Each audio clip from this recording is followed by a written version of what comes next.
Em noite de lua cheia, cantando e dançando em roda da fogueira, na mata numa clareira, conexão coletiva e autoconexão, em busca da essência do coração, contato com guia, com guardião, conexão em mandala, em aroma que exala, colhido na mata, que supura e que cura, fogo que aquece, que clareia, afugenta toda a escuridão, chama que crepita da madeira, colhida do chão da Pachamama, mãe ancestral.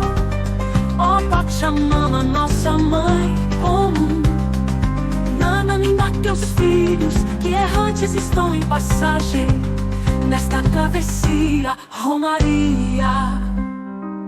Somos poeira das estrelas na imensidão, sopra teu sopro em nossa alma, acolhe-nos em teu colo maternal, guia-nos com tuas mãos, indica-nos na jornada a direção. Recebe a nossa dor, o nosso drama, que depositamos em tuas mãos. Transmuta, transcende, reacende a nossa chama para reaquecer o coração.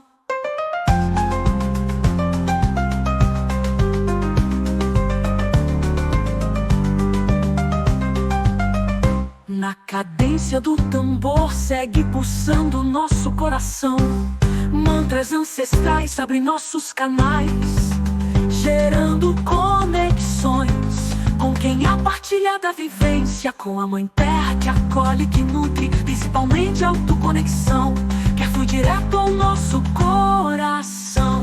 Conexão pelo fogo, que purifica, traz renovo, conexão pela água, que lava toda mágoa, conexão pelo ar, que circula no respirar, conexão pela terra, que afugente a guerra. Gira, gira, gira, girando na cadência do tempo, somos pensamento e movimento.